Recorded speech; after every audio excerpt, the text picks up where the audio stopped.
Ako mabilis lang, no? Kasi mag-update lang ako doon sa sinabi ko dati tungkol sa nangyayari sa ombudsman case laban kay Secretary Boying Remulla at yung iba pang kasangkot doon sa pag-aresto at pag-kidnap kay Presidente Duterte. Ngayon, nais ko munang klaruhin na malapit sa aking pamilya at pinapahalagahan ko ang aming pagkakaisa ng pamilyang Remulla. Kaya lang, hindi totoo na wala na siyang kaso at may clearance na siya para sa pagiging ombudsman. May kaso pa rin si Secretary Boying dahil nag-file ako ng motion for recon of the joint resolution of the Office of the Ombudsman na nagbabasura sa mga kaso laban sa Secretary at sa iba pa. 7 sila. Ayon sa rules ng mismong ombudsman, maaring magsampa ng motion para sa rekonsiderasyon sa loob ng 5 araw mula nang matanggap ang abiso ng desisyon. Klaro naman at ipapakita ko sa inyo na walang 5 araw na binigay sa akin. Inihain ko ang aking motion sa mismong araw na inilabas ang desisyon, umaga, hapon. Malinaw na naisampa ko sa tamang oras. Sa makatwid, may nakabinbin pa rin kaso si Secretary Boying sa ombudsman. Anumang ombudsman clearance na nagsasabing kabaligtaran nito ay malinaw na hindi totoo at ang sino man maglalabas ng ganoong clearance ay kasabwat sa pandiling lang ng tao. Inihain ko rin, part 2 na to, ang aking motion, urgent motion to inhibit laban kay OIC Ombudsman Vargas at sa mga miyembro ng panel of investigators. Dapat lang protektahan naman nila ang imahen at manatili ang dangal ng ombudsman na sa pamamagitan ng pag-urong ni OIC Vargas kasama ng buong panel of investigators. Mahiya naman sila, mahiya naman silang lahat. Nais ko rin banggitin ang narito din, eto naman, yung final ni Mayor, Vice Mayor Baste Duterte sa OIC Mindanao na siyang natanggap na at narehistro na sa Ombudsman Manila. Nagpapasalamat ako at may isa pang kaso. Matagal ko nang hinihintay. Buti, ginalaw na kaagad. Akala ko mag-isa ako tumatagay. Kay OIC OMB Vargas, OIC na rin ang taumbayan ang nangyayari. OIC ko na rin na dapat wag mong pakialaman dahil OIC your true colors. Kaliwa-liwanag na. At iniisip ko rin na umakyat sa Korte Suprema kapag binasura pa rin ito at tuloy-tuloy nila malabag ang iba't ibang batas at due process. Huli, nais ko rin banggitin na inanyayahan ako ng majority at tulad ni Senator Marcoleta, bigla akong sinabihan na kung last week ako yung chairman ng Foreign Relations, this week, iba na yata ang utos. Kapag hindi ako maging majority, hindi pwedeng maging chairman ng Foreign Relations. Hindi naman ako kapito ko sa position, okay lang yon. That's it. Hello. So, ang decision nyo is to remain with the minority, even if that means you're gonna lose yung Foreign Relations Committee? Oo, Tama yeah. po? Oo. So ganyan talaga eh. What committees po yung stay with you po? Parang wala. So far wala eh. Wala pang binibigay sa amin. Okay lang. 0 committee po kayo, ma'am? Wala. Zero as in na wala na po kayong chini-chair now na committee? Wala. Ang dami, 5 nga eh. Naglabis-labis nga yung trabaho ko last session. Tapos nangangampanya pa ako. Hirap na hirap nga ako noon eh. Yung foreign relations, kung maalala niyo, yung social welfare and development, pagkatapos akin din yung co-ops, akin din yung housing, akin din yung electoral reform na medyo mahirap at technical. So 5 yon. Tapos vice chair pa ako ng finance. 5 plus 1/2, parang ganon. Pero may nalis pa rin sa inyo, Blue Ribbon at saka foreign relations. Sorry. Yung labor lang at saka yung foreign relations. Tapos, ang nitong session na to, ang sinabi sa akin, foreign relations, labor, at co-op. Ngayon, ang sabi sa akin, wala na yung co-op, wala na rin yung labor, at ang sabi sa akin, baka yung overseas migrant workers, baka yung foreign relations, pero sumali muna ako sa majority.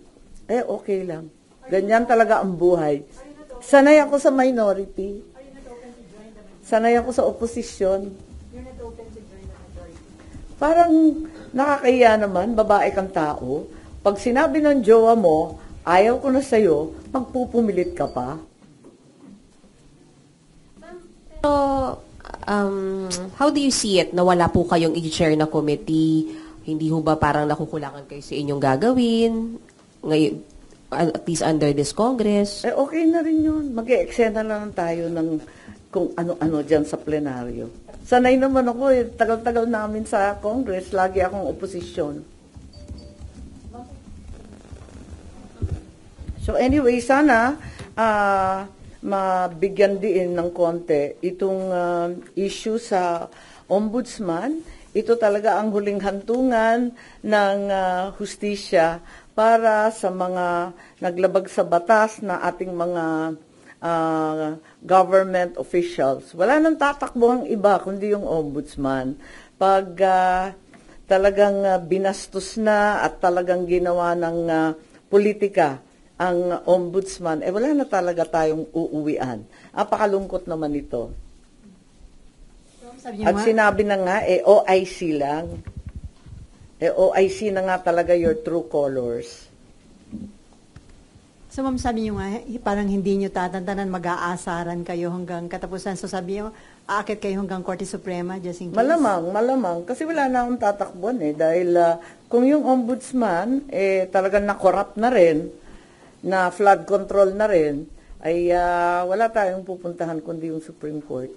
Pero with the dahil po nabuo na yung Independent Commission for Infrastructure, parang there is a necessity yata na magkaroon ng bagong ombudsman dahil makikipagtulungan ba yung ombudsman? I think may panel din ang ombudsman. Di ba nagtatag yung previous Deputy OIC Castillo. Nagbuo rin yata sila ng task force hinggil sa flood control investigation.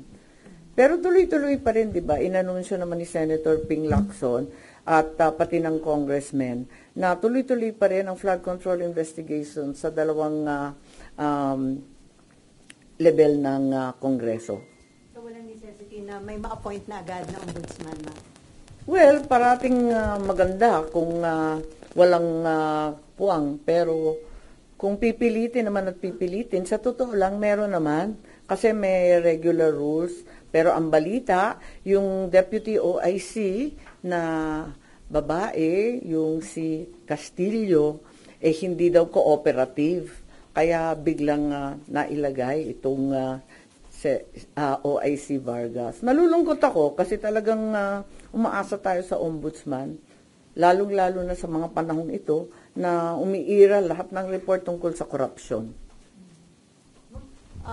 Do you think good choice yung i-appoint ni Presidente na chairman ng ICI, si dating Justice Reyes? Siyempre, umaasa tayo ng todo na kahit papano may lalabas.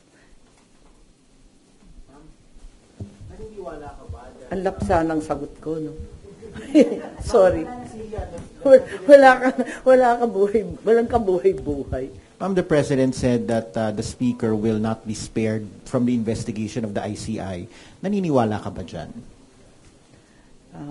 Kahit pinsan ko, kahit kapatid ko, abangan na lang natin, hindi ko sure.